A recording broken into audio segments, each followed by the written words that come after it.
liked being in plays, so I suddenly felt like I was on a play.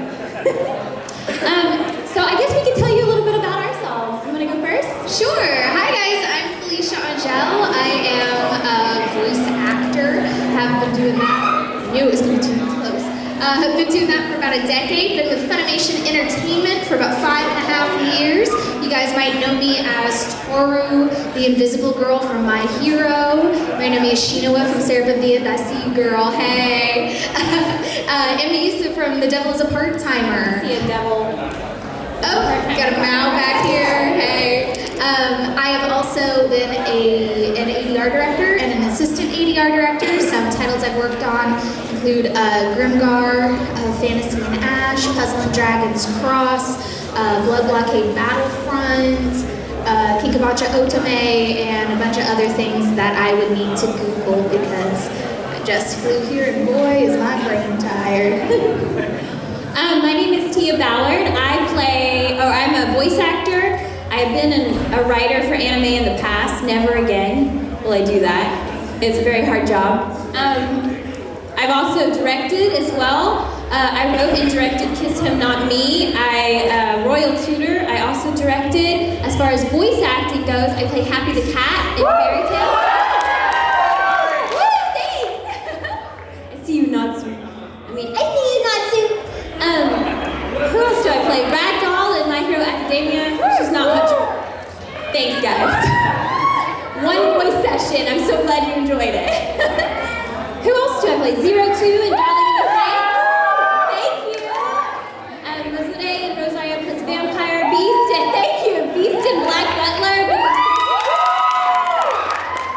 I'm so glad. Thank you. Do you know how frightened I was to do that accent and then come here?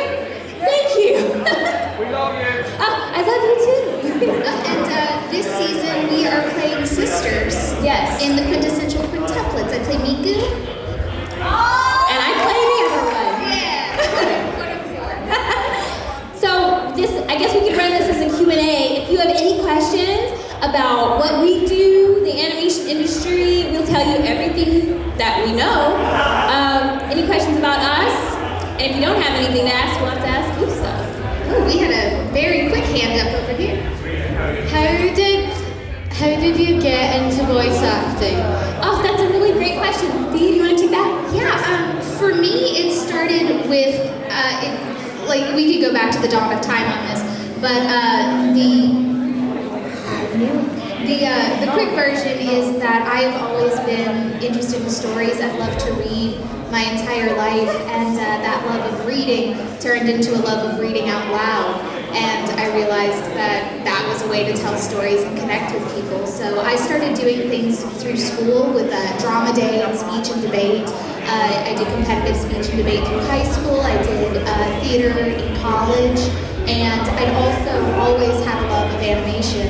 And those things just sort of carried me to Dallas, where I made a demo and submitted to Funimation and got called in. And I'd also, I have my own home studio that I built, and I have my own little client list. I do video games and commercials from my home studio. And I just sort of, picked the path and said, that's what I'm gonna go do, and tried to learn everything that I could about it. And now I'm here with you guys. How far was the move for you? For me, I was born and raised in Lafayette, Louisiana. So it's about 500 miles, and 500 more. The Proclaimers, is that not? All right, not the right age group for that joke. Thank you, I appreciate it. I get it, I just didn't laugh. But yeah, so I moved with my then boyfriend, now husband. We've been together 11 years, and he got a real job, and I had some fun. Oh my gosh, I'll tell you the Cliff Notes version of my story, and I'm so sorry, you've heard it a million times. I grew up in a tiny, tiny town in Texas. The way I explained how small it is, how many people did you graduate in high school with? Do y'all have high school? We didn't have high school. What's it called?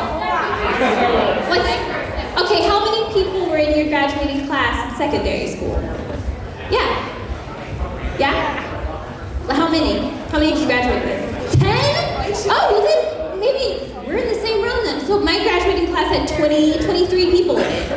And in the big city of Dallas, it's usually like thousands of people you graduate with. So I was a very small town girl. And I decided to become an art major because I wanted to be creative but not talk to anybody. Because I was very, very shy. And I've always loved Disney, and my love of Disney took me to Disney World where I worked for 6 months. And there, I could see people doing exactly what they wanted to do with their lives, a lot of them. They loved animation, they loved cartoons just like me, and it wasn't weird.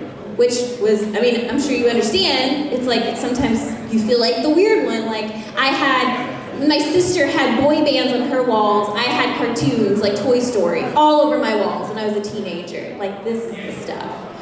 And after Disney, I decided I'm gonna be a voice actor. So I looked up what's the closest place that they do cartoons where I live. And it was 2 hours away at Funimation, and I decided I'm gonna work there. So I changed my major to theater, communication, and speech so I could get over being shy and learn how to act. And from there, I started auditioning, or there's a whole in-between. But I met the right people and just held on to that dream, and I've been here ever since. And my 10-year anniversary was actually yesterday on Valentine's Day. It's really exciting. How cool that I get to be here with you. Like, it's so awesome. It's such a blessing. Thank you for that question. That was awesome. What else you got? How about you? Yes, you. With the beautiful hair. Which one? The young lady that's standing up. Oh, thanks. So I was always wondering, when you start voicing a new character, do you do a research? Do you see all the episodes? Do you go find forums and see what the series are about? Like, how do you prepare when you start voicing a new character? That's a great question. It really depends on what project you're working on. With the shape of anime today, we're working on a simuldub schedule, which means that we have 9 studios day and night, each putting out 1 episode a week of 2 different shows. So very often you are called in to work with 3 or 4 people, and you don't always know on what show. Or what you're doing until you get there. So a lot of it is trust in your director, who has done as much research is available. We are sort of dubbing alongside the Japanese release, so sometimes you only get 1 episode ahead if the show has no source material, like a show that we both helped work on called Zombieland Saga. So good. But that show was sort of an original idea, and so we had, some idea of where it was going, but we couldn't deep dive into it because it was still happening. With some other projects, even shorter video game sessions, I've worked on a few card-based games where they'll even send you, like, here are all 4 cards you're going to be doing. We want you to do different types of voices. Here's the breakdown, here's the age, here are all your lines. You very rarely get to see all of your lines in context. Even if they do send you a script, it'll just be selects of what you're going to say, so good luck.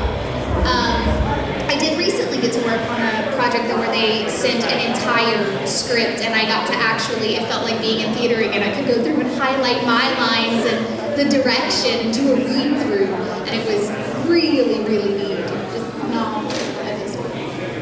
When I started doing anime, well, I guess you too, we would do a show and then it wouldn't come out on DVD till like a year later.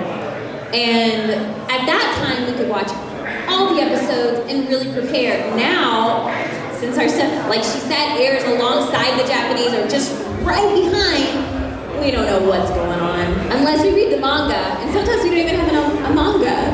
Yes. So it's kind of crazy. It's like speed. You gotta cold reading is really what it boils down to, which is your ability to look at a character, look at a piece of copy, and make a bold choice with the information that you have, and then be directed into a more nuanced approach to a character with additional information provided by your director. But if you are looking to get into this, start reading things out loud. Anything you can get your hands on, books, your phone bill, I don't care. Get used to reading out loud and recording yourself and listening back so you can hear what you need to work on. Being able to make quick character choices and read clearly is like the keys to the kingdom. Yes. That was a great question too. So sweet. How about, I don't want to be biased for girls, but I'm going to be you right there. As a British voice actor, what kind of advice would you have for somebody who is British? Because I know for anime, a lot of voice acting is primarily sort of an American accent. So what advice would you have for somebody who wanted to break into the voice acting industry who is British? You have a booming industry here. There are more games produced here than are produced in America. Video games are your friends. There's commercial work to be had for you. I actually have a friend who lives outside of London who's a full-time voice actor here. Diversify, don't just go for anime. But even if that is what you want, there are parts that do require that, and if you can learn to fake an American accent, I mean, Tia was British in Black Butler, come and take our jobs. It's true. Yes. Yes. You. What's it like to return to the second best anime of all time since the first season has just started? Is it easier since you're returning to a previous role? And that is aimed at Tia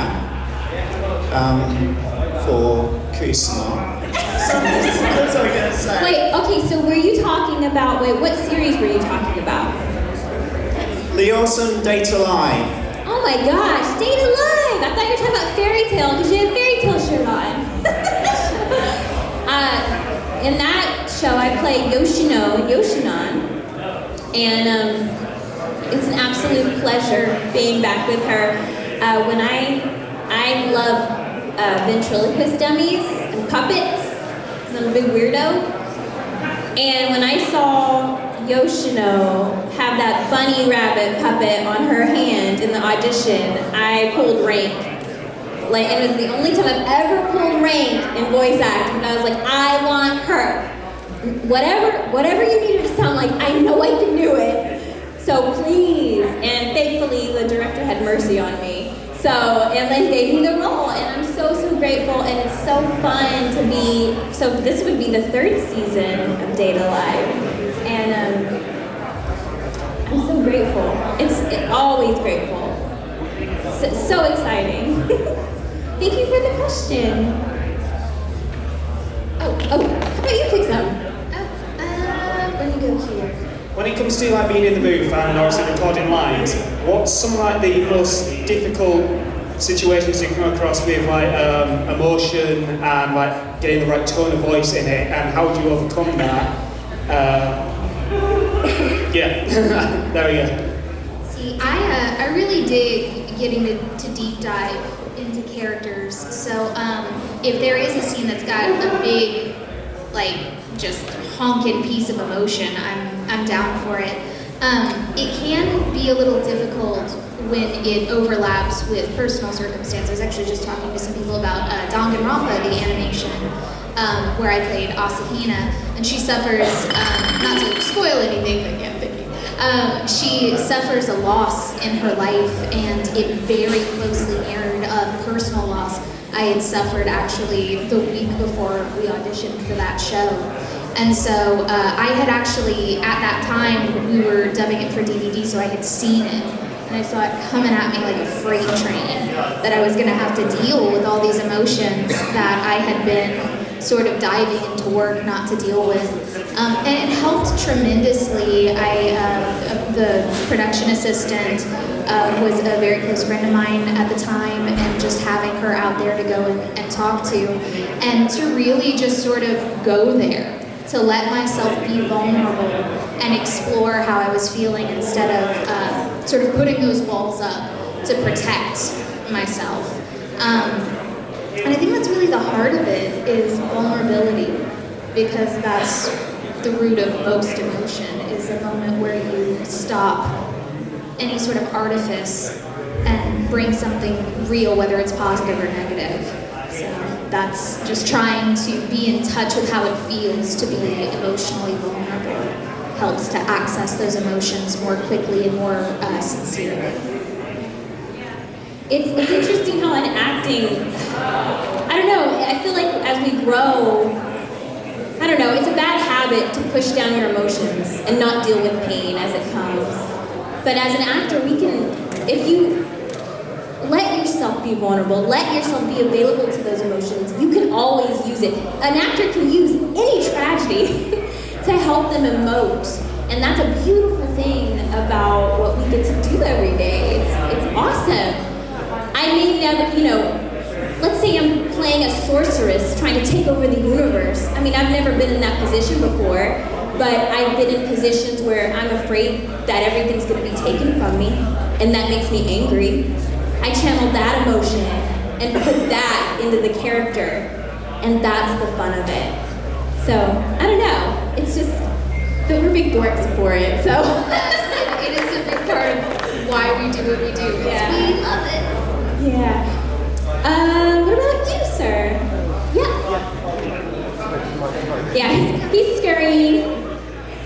Hello, it's not just necessarily words and voice acting. You have like lots of noises and things like that, and gasps and all sorts of things, especially like for video games, jumping and things like that they all want different sounds for. Is that quite hard to do as well?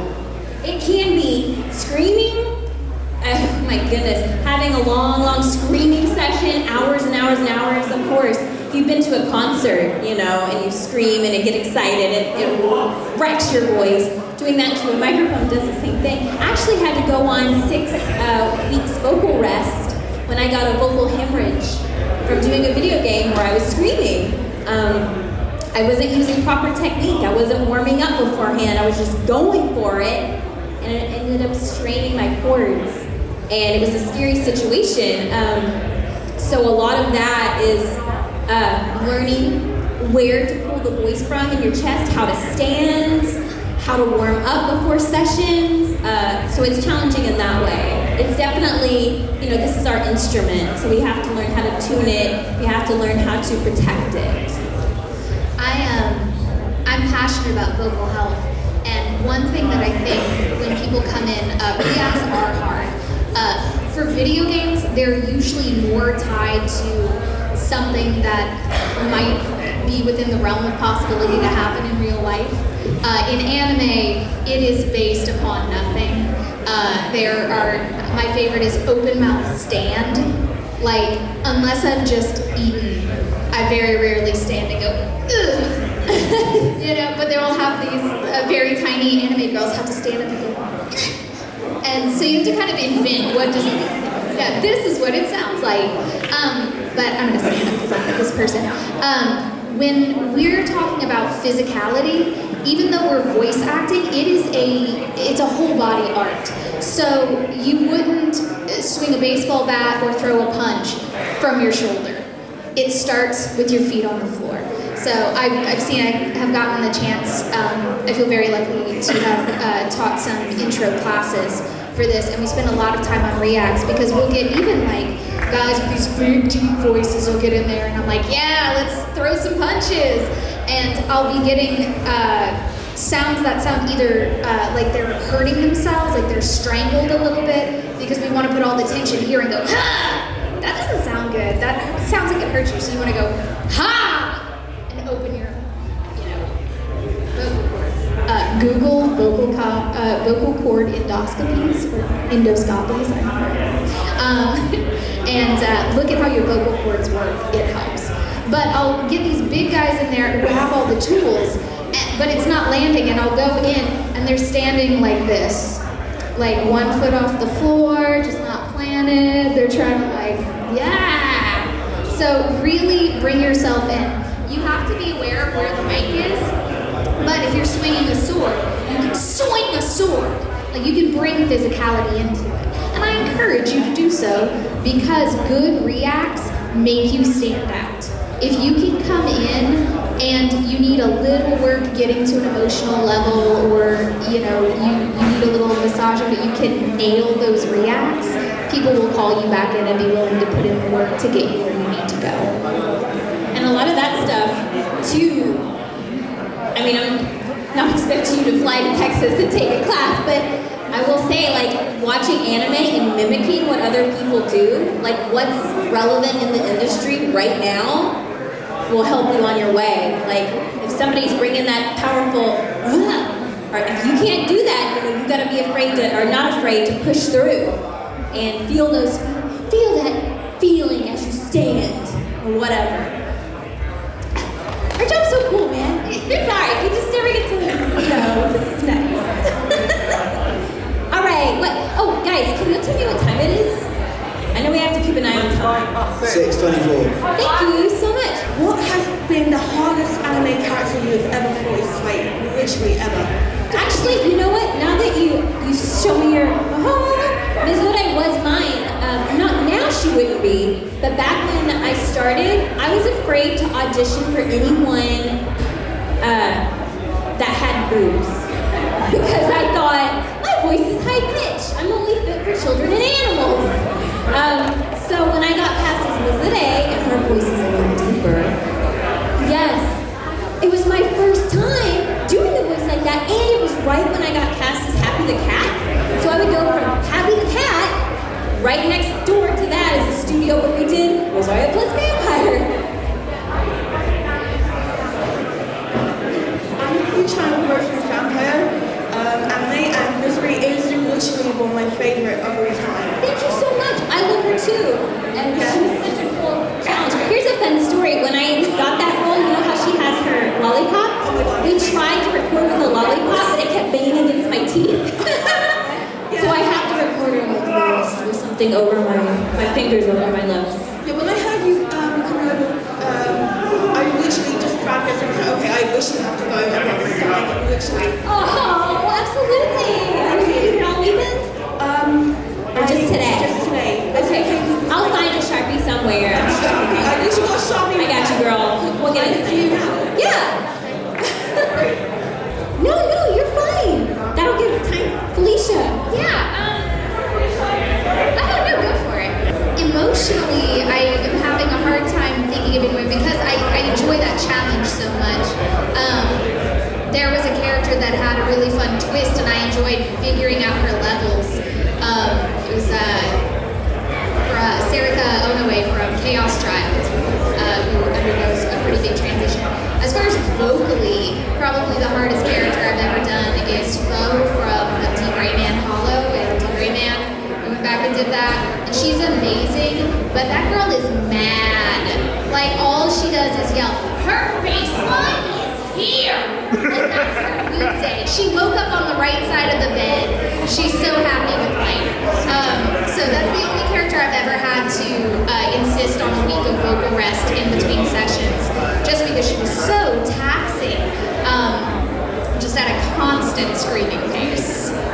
I just wanted to ask you, what does voice acting mean to you guys on like a general consensus or like a personal level? Man, that's a really good question. For me, voice acting sort of showed up as an epiphany to me because I had always been so deeply involved in books and animation. There were, VHS tapes that I wore out rewatching. One of my earliest emotional memories is my chest getting tight, and it felt like my heart hurt when Belle sang, "I want adventure in the great wide somewhere." Like, those moments were so important. And then I I got really interested in acting, and I got nervous that I was going to be physically typecast into certain roles, and there would be things I wouldn't be able to explore just because people have certain ideas of what certain characters look like. And it just sort of hit me one day. I have a fairly good ear for picking out other voice actors, and I started hearing the same people in different things, and I thought, oh my God, this is a job. People do this for a living. I want to do this for a living. And it did open up a lot of avenues. I have gotten to play demons and angels and cats and boys and just really monsters. Anything that you can think of, I have the chance to be. And it's a wonderful, wide world of opportunity that is limited only by my imagination and my willingness to push my own boundaries. That question made me tear up just now. Who asked that? That's a great question. We never get questions like that. That's all deep. Yeah, I love it. I generally ask that. That's my question for that's my general question for every voice actress and voice actor that I'm on. That's my sort of, question, my signature question. Yeah, oh, so beautiful. To me, it means connection. Right here, sitting on the stage, we're connecting with you. We're saying hello to friends that we haven't met yet. That may feel like we know what, they know us, It's seeing, gosh, I remember watching Toy Story, which is my favorite movie, and feeling the same feelings Woody felt when he felt replaced. Because my parents were divorced and my dad got remarried and I got a new stepsister. And that was a big scary feeling. That came at the same time Woody had his big scary feeling. I was 9 years old. And it comforted me. And the beauty of being able to comfort and create connection and say, I don't know you, but I feel what you feel. And because of that, you're not alone. That's the magic. Whoa. Oh gosh, thanks. All right, what else? You guys are great. What about you, my dear? My question is, when you're in the recording booth and you have to record a character, did they show you the clip of the anime or the game or the character you're doing, or the director just said you have to interpret this character and whatever, like personalities and etc.? That's a really good question. It depends again on what genre of thing you're recording. For anime specifically, we do previews. So we will see a line or a series of lines depending on how close together they are, whether they flow together, and we will watch it in the Japanese, and then we will come in and record with ours. And after we watch it, we'll discuss it with the director if we have any questions. They've already set the scene up for us. Depending on what director you're working with, it is more or less up to your own personal interpretation. Some people like to keep it very close to the Japanese performance, and that also depends too on whether you're playing a deep drama or a wacky comedy, how much room you have to play. Some people say, this is what you've got, what do you think? And just sort of let you go, and other people are more close to the source material. With video games, sometimes you may get to see animatics. You'll almost always get to see at least character concept art of your character. Almost always, sometimes you don't. And they will describe it to you, and you have to use your imagination. With games, it's usually relay. So you record the lines and then they make the character say them, which is a fun feeling. Yeah, it's a great answer. Hi, so what was it like being invited to a convention, just like in general, not just in Britain, but like, when you started voice acting, did you ever expect to be invited to a convention and talk to a bunch of people about voice acting? It was, okay. So before I went to work for Disney, I found out there are these things called conventions, and I didn't know what they were. I just knew they were nerdy. And it was for people who loved cartoons. I didn't watch anime at that time. I didn't even know what that was. So I heard that there was a thing where you could dress up like a character. It's called cosplay. So me and my granny made a cute little skirt and outfit, and I was the character of Nutty from Happy Tree Friends, which is a very violent cartoon. And I looked so cute, and I was like, all right. And I went to the con, and I felt like a little celebrity, because you know when you cosplay, everybody wants to take your picture. And I was like, this is awesome. And it was there that I saw my first wall scroll. And this is really, I don't even care how this sounds. It was Gunslinger Girl wall scroll, and the character of Triella, who's beautiful to me. She's got these long blonde pigtails, and something about how the artist drew her face looks so tender to me and so sweet and kind. And I'd never watched anime before, but I knew that there was something about this character, and I just fell in love with her instantly. And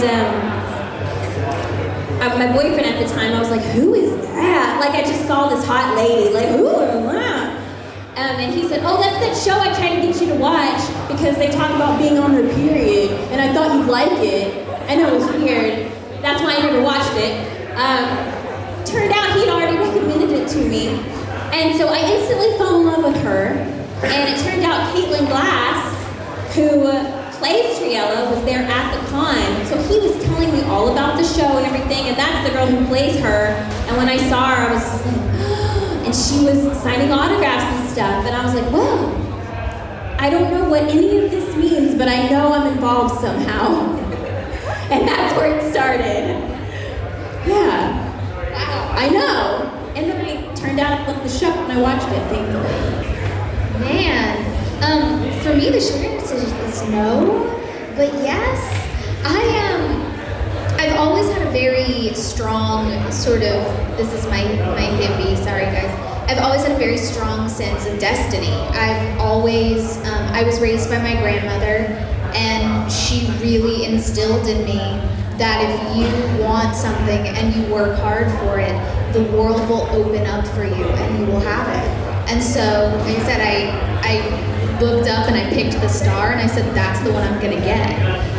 And so I never had a doubt that I would be an actor. I had never had a doubt that I would find some way to do the thing that I love. I don't know, like, I mean, obviously professionally was the goal, but it was always, I just needed to be close to it, and I knew that that was gonna happen. I am a little anime nerd kid. I grew up in the time where we didn't know we had anime already. We had like Totoro, and everybody was like, isn't that a cute cartoon? And then Nanami happened when I was in middle school, and suddenly there was access to these stories that were a nice bridge in between sort of the cartoons that I already was watching and felt safe with. And they were telling stories that were coming of age stories and that seemed more grown up, and like, you know, they weren't speaking down to me. And so my friends and I got really into that, and my now husband, he and I were kind of weirdly ships in the night all through our childhood. We had very similar things in common, like little places that we both, but we never really met. And then he was in a single English class, my senior year of high school, and he sat in the back with these guys who played baseball, and I thought they were all jerks, so I thought he was a jerk because he was sitting next to him. He is kind of a jerk, but I love him. And we actually met a few years after that at an anime convention, where I was cosplaying Riyu from Final Fantasy VII, my friend who was Hojo in full old man makeup. And we hit it off and we moved from there. So it is a weird thing, like, I don't know. I guess I had assumed that if I did get into anime that conventions would hopefully be a part of it, but it makes me really happy to be here because I know what a wonderful community you guys are out there because I have been there. My first ever convention was A-Con in Dallas when I was 19. Get out! What? A-Con what number? I don't remember. It was when I was 19, so do the math, because you know my birthday. Oh, well, yeah. For me it was A-Con 18. What year was 2006. It would have either been 2005 or 6. It may have been 2006. We're ships in the night. Oh my god. We're real life best friends, so that's why we talk to each other this way. But all this to say, I walked in not knowing what to expect. Dallas was the biggest city I'd ever been to. I 6 hours with my friend to get there. And I walked in and immediately saw a cosplayer of Dua Maxwell from Gundam Wing. And I said, "It's you!" And it was a girl. She turned around and said, "It's you!" And hugged me. And I've been in love with all of you ever since. So that's conventions.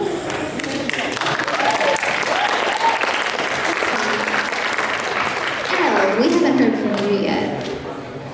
Yes. Hi, have you got any tips for vocal health? Because I'm a vocalist, so. Yeah, well, you're already halfway there. Learning proper technique is so important. Diaphragmatic support, knowing how vocal cords work.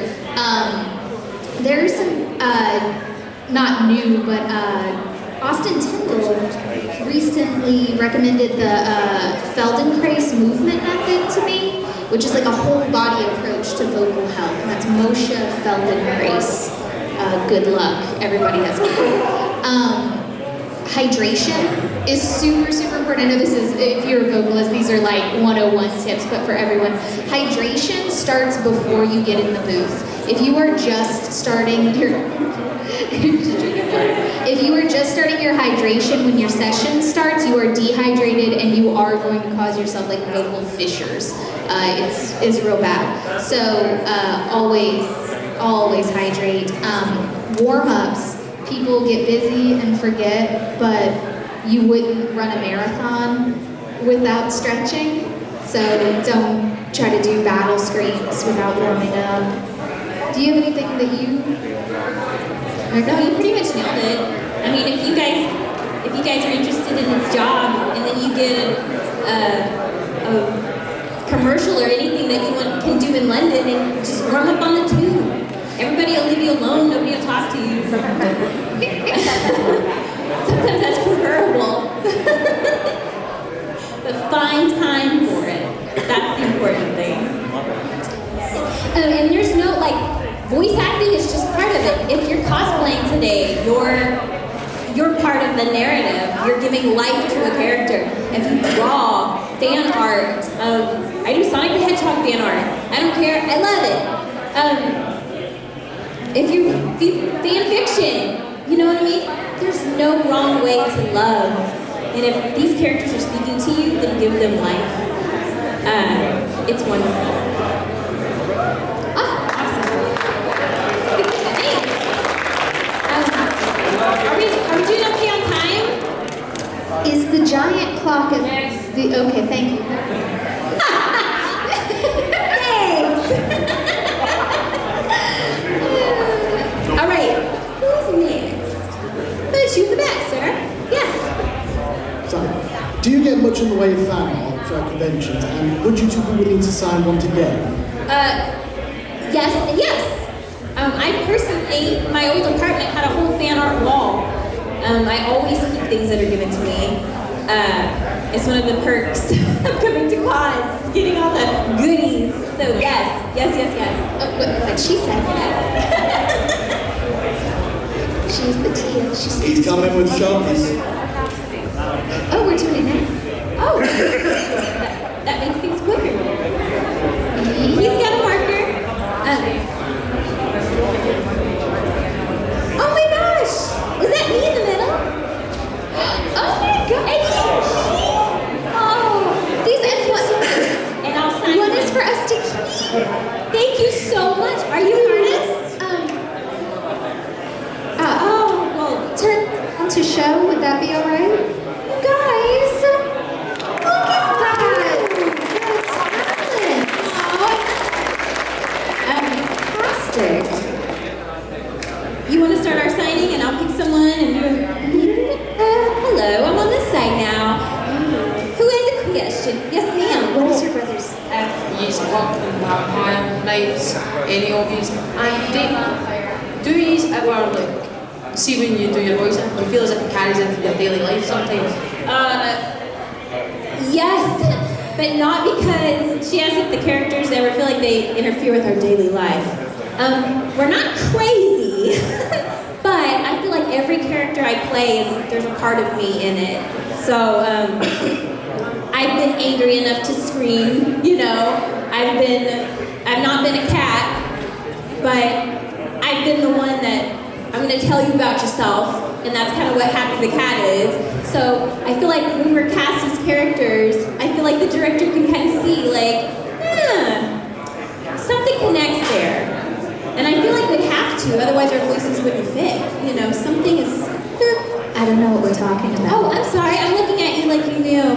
She asked if characters ever leak into our daily life.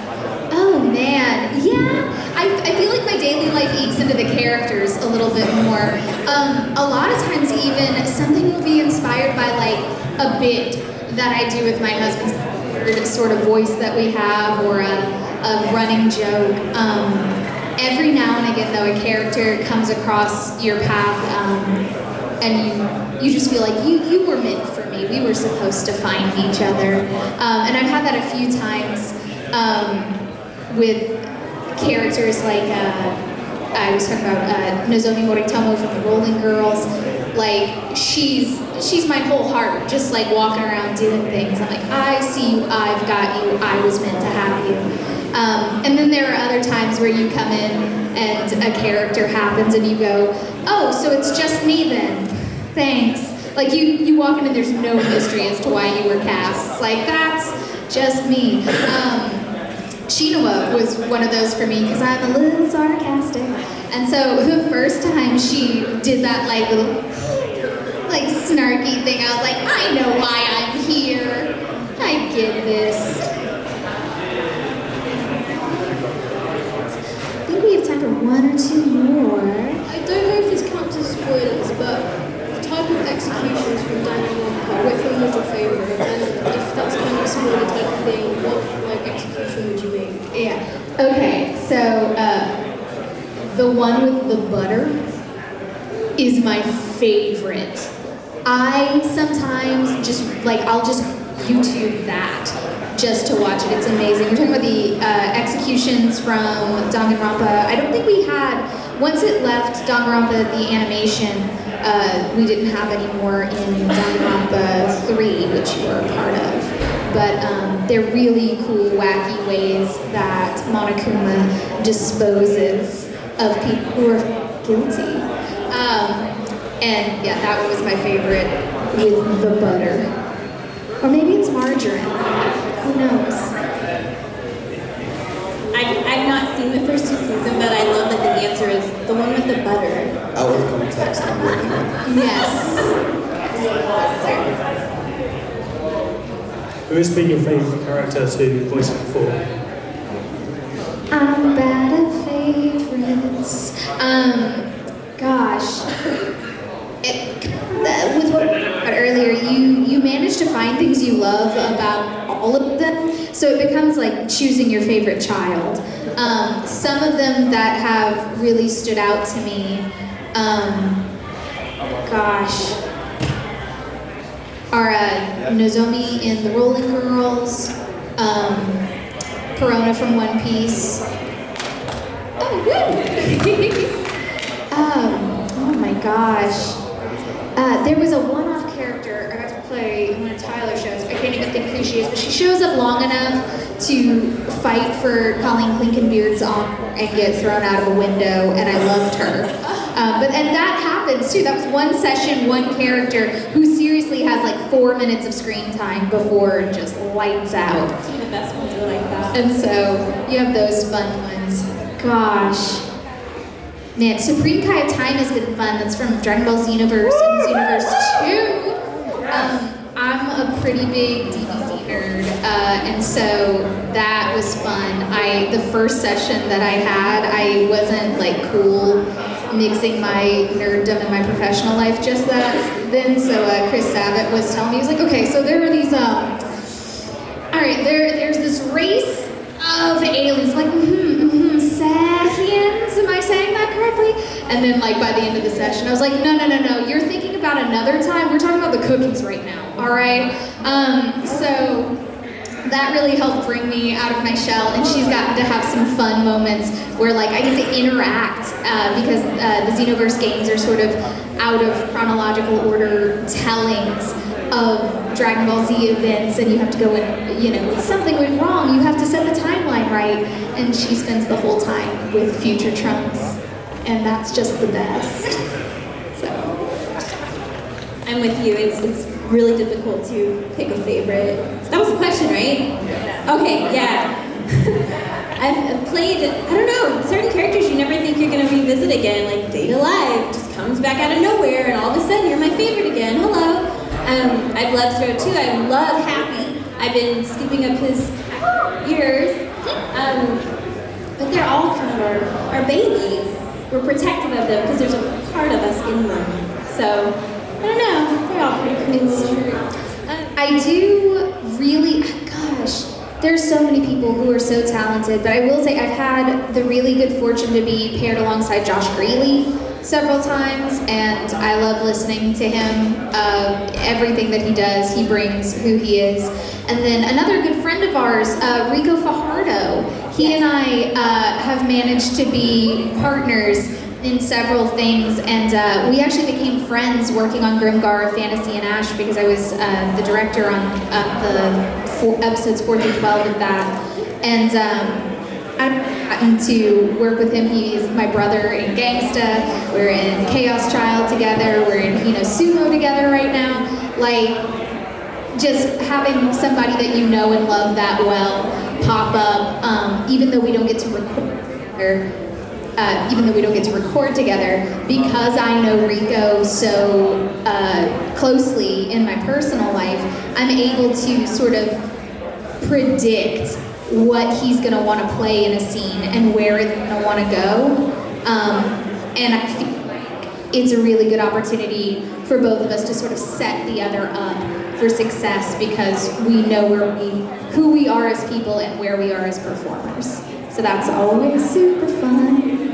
I think we got one more. Is there anyone who has not asked a question who would like to ask? Yes, sir. Would you stand? Hello. I would like to ask, do you have any recommendation in terms of a company or a group of acting for voice actors who would like to start working in the UK or in London? Man, I don't have any direct links for that. I might have to, are you gonna be here this weekend? I do know some people here. I have heard from them that video games are booming, that there are more game developers here than basically anywhere. And so that's a good place, but I don't know of any, like, if we were back home, I could meet up groups and websites and things like that. But for UK specific, I'm at a little bit of a loss.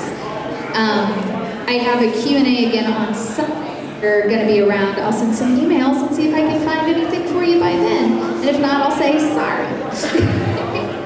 All right, I think that was it. Thank you guys so much for you. Welcome back. I was so afraid that we would be here and be so exhausted in this panel, but you guys are really fun.